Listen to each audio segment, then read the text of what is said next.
In April 1776, American forces under the command of General George Washington captured the symbolic city of Boston after a short siege. Seeing rebel positions were better than their own, British forces made a hasty retreat to New York. General Washington would, however, unfortunately be injured during the siege, forcing Congress to appoint a new commander-in-chief. Lieutenant General Fowler Schwanz, a former engineer from a Dutch settlement in Pennsylvania, has recently been promoted to the honored position. Under him is General Zachariah Manfurter, a man of questionable abilities, yet unproven, and Major General Attic, a hard-fighting frontiersman and veteran of the French and Indian War. Today, these men meet in Boston to discuss their next move. Zachariah Manfurter. And, used to run a small town, mayor of the small town, till the damn dirty British taxed us to just death. Absolutely destroyed my town. So now I go around the country rallying people to the rebel army. Down with the British. Also, side note, I am the best dancer out of all three of us. River dancer. That's right. World champion, 3-time world champion river dancer. General Fowler Schwantz I was a surveyor and engineer of sorts before the war. Surveyed the frontier beforehand. And then the British just started taxing all my surveying equipment, so I reluctantly had to take up arms against the crown.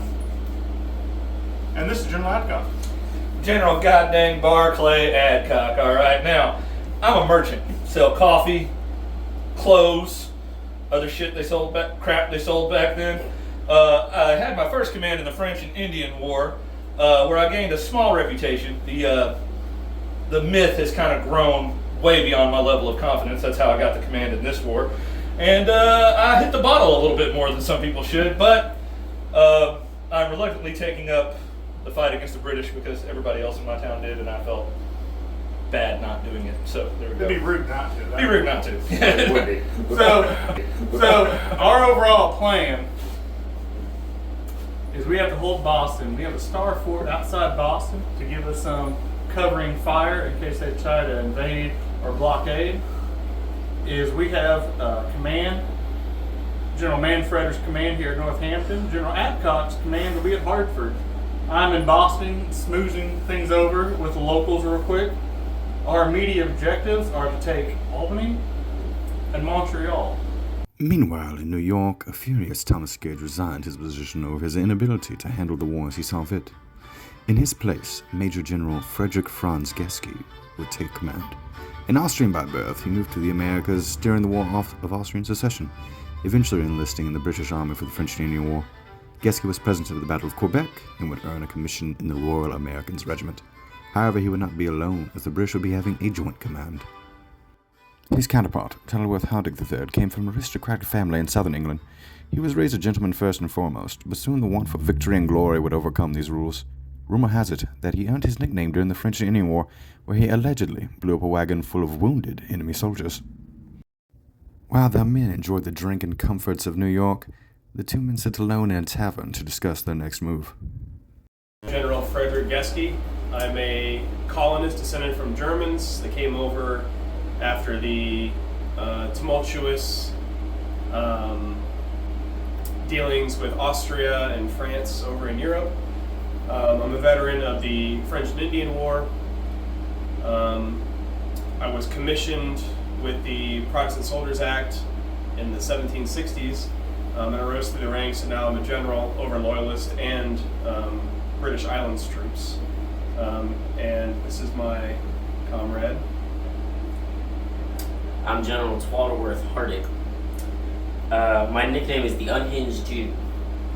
We like battle tactics and breaking the Geneva Convention. Our general overall plan for the 1776 campaign, obviously most of our forces start out garrisoned in New York. That's our launching off point. We also have a fort near the river crossing between Albany and Saratoga. So holding that intersection, which not only goes south towards New York, west towards the frontier, north towards Canada, and east towards the rest of New England. But holding that river for trade, the roads, as I said, And then our overall battle plan is to take most of our overland forces and move towards Boston and take that from the rebels, the so-called patriots.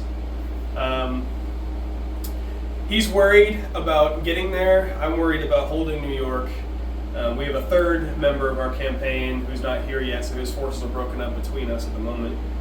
And meanwhile, while we're trying to conduct this campaign, while he's dealing with the rebels mostly, I'll be working on the hearts and minds of the populace and raising more loyalist regiments, since most of our forces are obviously across the pond.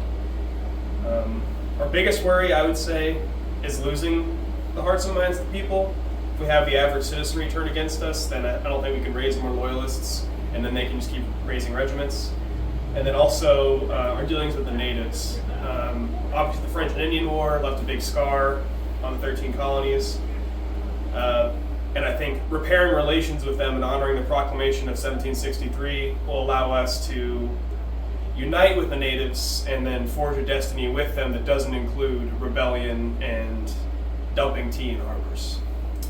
General Geske makes a good point. Historically, the British were unable to keep their promise to the natives to prevent colonial settlement west of the proclamation line. Perhaps these new deals with the natives may lead to a favorable outcome for the crown. So far, what we've decided is in New York, which is going to be our primary base of operations on the eastern seaboard. We're leaving one brigade there under command of General Geske. It'll be the 33rd and the 60th Regiments of Foot, the 60th being the Royal Americans, as well as 3 companies of Royal Artillery.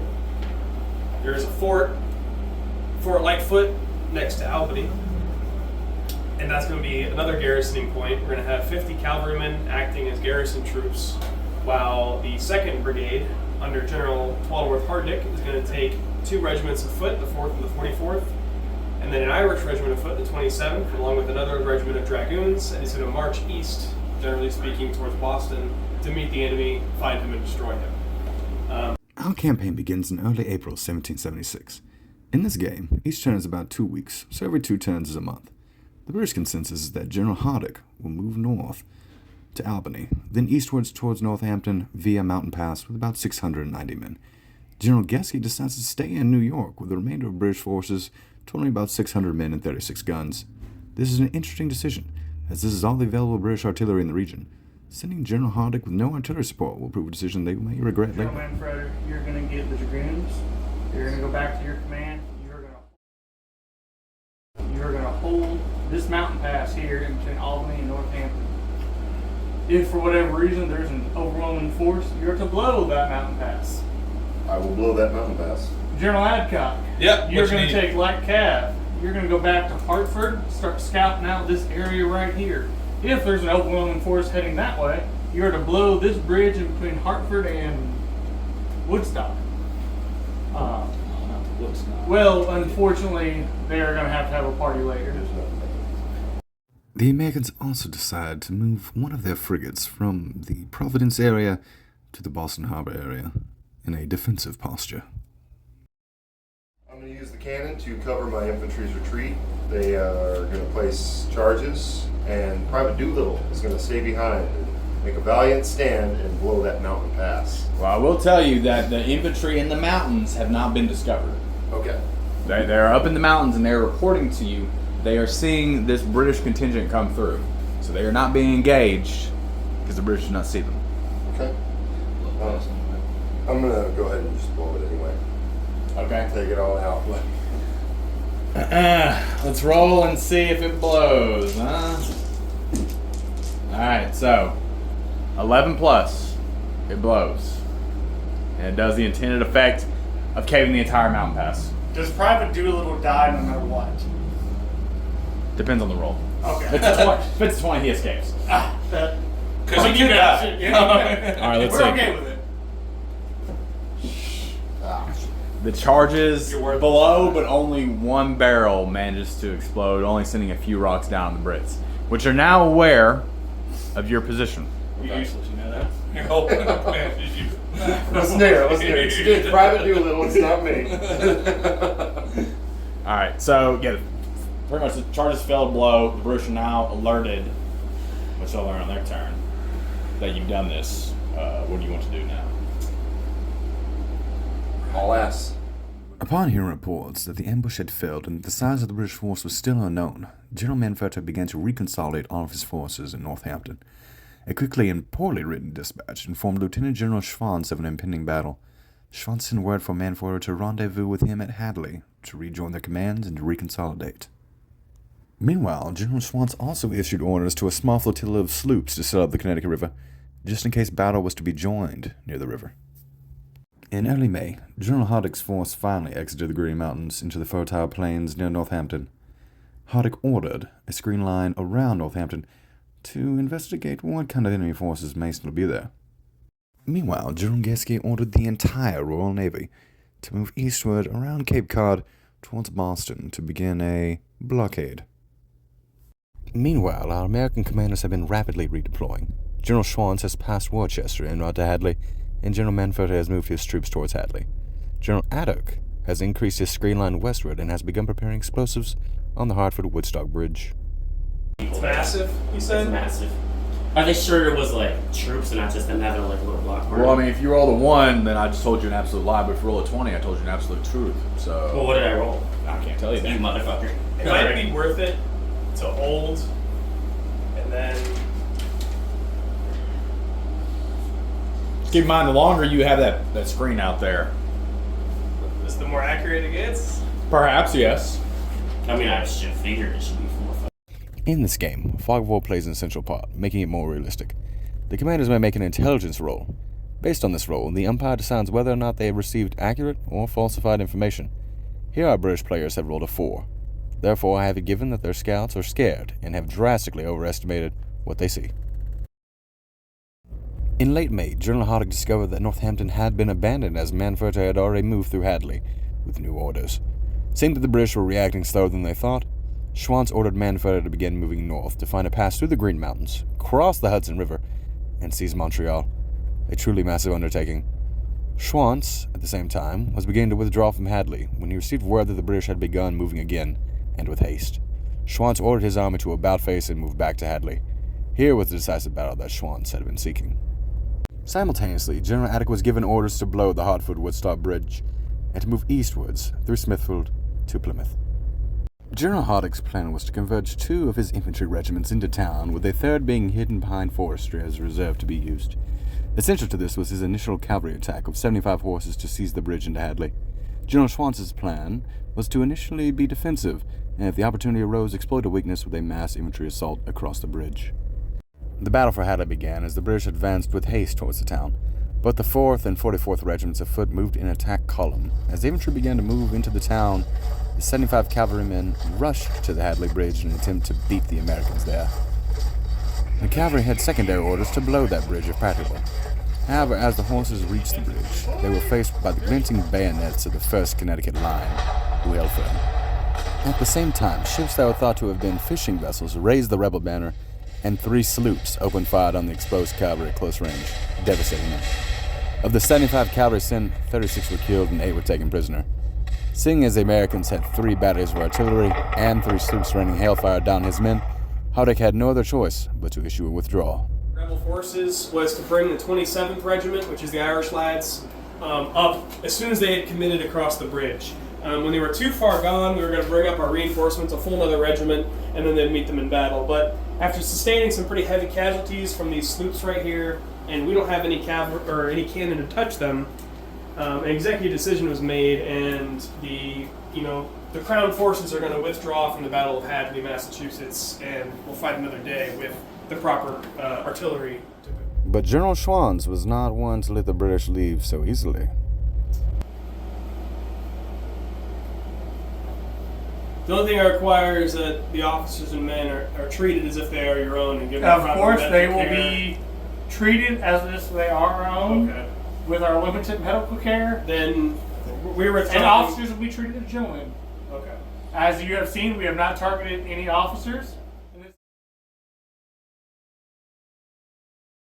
Following the more or less stalemate at Hadley, Hardick received word that General Geske would meet him near Hartford to combine their forces.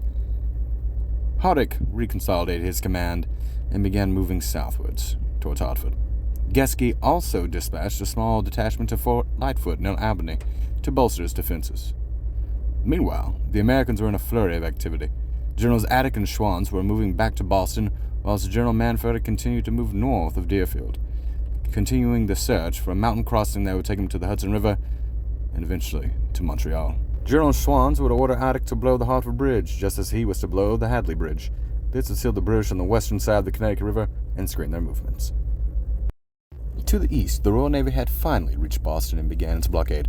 Unfortunately, a rebel naval officer who could neither read nor write misunderstood Schwanz's orders. He understood that preparing for battle meant to openly and suicidally charge the British blockade with the lone frigate. He's a typical provincial. He rose through the ranks not by merit or deed, but by nepotism and charisma. And now he's commanding a ship running diplomatic colors to rush a British naval flotilla and kill them unjustly and dishonorably. So, So what are you gonna do? Every single gun in that flotilla is going to fire on that frigate.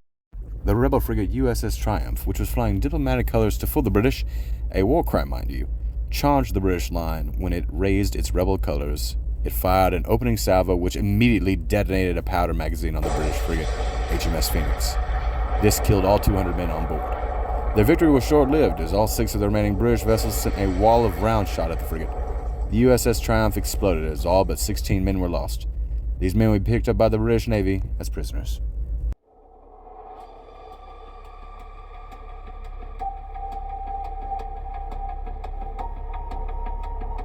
By early July, British forces had met near Hartford, Connecticut. With all the bridges blown except for one near Washington far to the north, Geske and Hardick would have to be clever and fast to take advantage of the American withdrawal. Meanwhile, American forces were approaching Boston to reconsolidate. With General Manfred still attempting to cross the Green Mountains, July would seem to be a month of movement for both armies. We hope you enjoyed the very first episode in our Bayonets of 76 campaign. Although the generals we represent are very fictional, we are always looking ways to make our gameplay more realistic. If you have suggestions, we would love to hear them. Most of our generals are also terribly understaffed, so if you have any ideas on how they should wage the campaign, send them a dispatch post-haste. Until next time.